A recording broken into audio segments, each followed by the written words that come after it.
ఈసీకి రిక్వెస్ట్ పెట్టారు, కుదరదంది. హైకోర్టుకి వెళ్ళారు, ఛాన్స్ లేదంది. ఆఖరికి సుప్రీంకోర్టులో కూడా ఫైట్ చేశారు, అక్కడ ఓటమి. పోస్టల్ బ్యాలెట్ వ్యవహారంపై వైసీపీ చేస్తున్న పోరాటంలో అడుగడుగునా ఓటమి ఎదురవుతోంది. ఇంతకీ పోస్టల్ బ్యాలెట్ వ్యవహారంపై వైసీపీ ఎందుకిలా అలుపెరగని పోరాటం చేస్తోంది?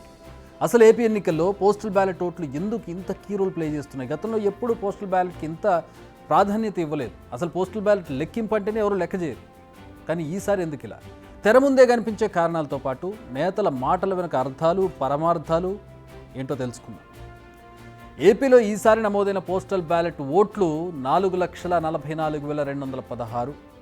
ఇందులో టీచర్లు వేసిన ఓట్లు 1,60,000, పోలీసులు 1,30,000, రెవెన్యూ అధికారులు 60,000, సచివాలయ ఉద్యోగులు 50,000, ఇతర మిగతా శాఖల ఉద్యోగులంతా కలిపి 44,216 మంది. ఇవి కాకుండా హోమ్ ఓటింగ్ వివరాలకు వస్తే వృద్ధులు, ఎవరైతే చాలా ఓల్డ్ ఏజ్లో ఉంటారో, ఎవరైతే వెళ్ళి ఓటు వేయలేని వాళ్ళు ఉంటారో వాళ్ళకు కూడా పోస్టల్ బ్యాలెట్ ఆప్షన్ ఇస్తారు. వాళ్ళు 13,755 మంది.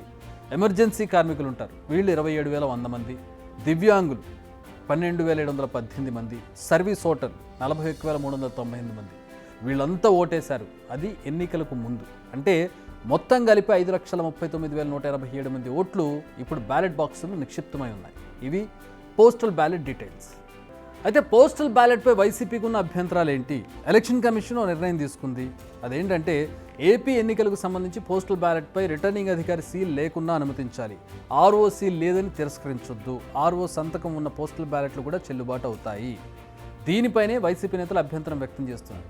ఇతర రాష్ట్రాల్లో లేని సడలింపులు ఏపీలోనే ఎందుకు అని ప్రశ్నిస్తున్నారు వైసీపీ నేతలు. ఈ విషయంపైనే మొదట ఈసీకి విజ్ఞప్తి చేసినా అక్కడ ఫలితం లేకుండా పోయింది. ఎందుకంటే ఈసీనే ఆ ఉత్తర్వులు జారీ చేసింది. ఇక దీనిపై హైకోర్టుకు వెళ్ళారు. ఈసీ నిర్ణయమే రైట్ అని తెలిపింది హైకోర్టు. దీంతో సుప్రీంకోర్టుకు వెళ్ళారు. హైకోర్టు నుంచి అక్కడ కూడా భంగపాటు ఎదురైంది. అందుకే ఇప్పుడు కూడా ఓటమిని తాము అంగీకరించడం లేదంటున్నారు ఆ పార్టీ నేతలు. ఒక ఆంధ్రప్రదేశ్లో మాత్రమే సంతకం ఉంటే చాలు అని ఒకటి పెట్టారు. ఇది కూడా ఏది తెలుగుదేశం పార్టీ వాళ్ళు వెళ్ళి బ్యాలెట్ పేపర్ చూస్తే సరిపోతుంది, ఇవేం అక్కర్లేదని వాళ్ళు రిక్వెస్ట్ చేశాక వీళ్ళు మార్చారు ఈసీ.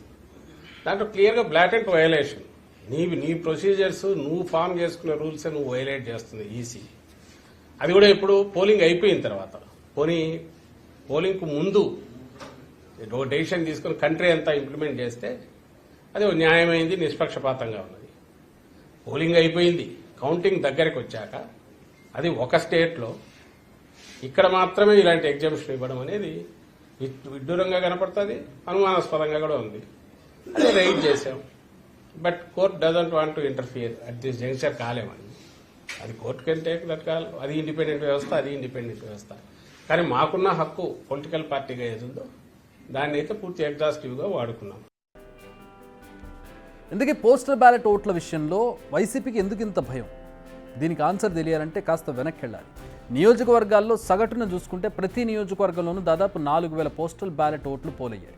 2019 ఎన్నికల్లో వైఎస్ఆర్సీపీ దాదాపు 4,000 ఓట్ల తేడాతో 15 అసెంబ్లీ సీట్లను కైవసం చేసుకుంది. ప్రస్తుతం ఈ సీట్లలో లేదా దాదాపు అంతకు మించిన సీట్లలో ఈసారి కూడా గట్టి పోటీ కనిపిస్తోంది. Tug of war, tough fight అంటూ ఉంటారుగా, అలాంటి నియోజకవర్గాలు. ఇప్పుడు ఈ నియోజకవర్గాల్లో పోస్టల్ బ్యాలెట్ ఓట్లు కీలకంగా మారిపోయాయి. మెయిన్గా విజయనగరం, నెల్లూరు రూరల్, శ్రీకాకుళం, గూడూరు, తాడికొండ వంటి స్థానాల్లో ఫలితాలు నిర్ణయించడంలో పోస్టల్ బ్యాలెట్లు కీలక పాత్ర పోషించనున్నాయి. ప్రస్తుతం వైసీపీ నేతలు కూడా ఇదే అంచనాలో ఉన్నారు. అందుకే వీటిలో చాలా ఓట్లు ఏదో ఒక కారణంతో చెల్లకుండా పోతే తమకు ప్రయోజనమే కదా అనే ఆలోచనలో ఉంది వైసీపీ. ఎందుకంటే ఈ పోస్టల్ బ్యాలెట్లన్నీ దాదాపుగా ప్రభుత్వ వ్యతిరేక ఓట్లుగా వాళ్ళు భావిస్తున్నారు. అందుకే ఈ ఓట్ల విషయంలో వాళ్ళు రాజీ లేని పోరాటం చేస్తూ ఉన్నారు. ఎందుకంటే ఈ ఓట్లు పొరపాటున అక్కడ సిగ్నిఫికెంట్ ఓటుగా మారి గెలుపోవటంను ప్రభావితం చేస్తే ఏంటి పరిస్థితి అనేది వైసీపీ భయం. అఫ్కోర్స్ చివరి వరకు పోరాడినా ఆశించిన ఫలితం అయితే రాలేదు. ఎందుకంటే సుప్రీంకోర్టు కొట్టేసింది. ప్రతి ఒక్క ఉద్యోగి తమ ఓటుకు వినియోగించుకోవాలనుకోవడం నిజంగా మంచి పరిణామమే. 2019 ఎన్నికల్లో పోస్టల్ బ్యాలెట్ ఉపయోగించుకున్న వారు 2,38,000 మంది మాత్రమే. కానీ ఈసారి ఆ నెంబర్ డబుల్ అయింది. మామూలుగా అయితే ప్రభుత్వంపై ఉద్యోగులకు పాజిటివ్ ఇమేజ్ ఉంటే లైట్ తీసుకునేవాడు. కానీ వ్యతిరేకత ఉంటేనే తమ కసిని ఓటు రూపంలో చూపిస్తారన్న చర్చ జరుగుతుంది. అందుకే అంత కసిగా అంతమంది ఆ స్థాయిలో ఓటేశారనేది ఒక ప్రచారం. అందుకే ఓటింగ్ పెరుగుతున్న కొద్దీ కూటమి నేతలు సంతోషం పెరిగింది.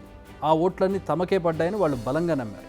అట్ ది సేమ్ టైం చాలా వరకు ఉద్యోగుల ఓట్లు తమకు పడలేదని కూడా వైసీపీ నేతలు నమ్ముతున్నారు. అందుకే వారు ఇంత యాగి చేస్తున్నారు. ఉద్యోగుల ఓట్లపై వారు ఏమాత్రం పాజిటివ్గా ఉన్నా ఈ విషయాన్ని చాలా లైట్గా తీసుకునేవాళ్ళు. ఈ అంచనాలు నిజమైతే వైసీపీకి పెద్ద దెబ్బ తగలడం ఖాయం.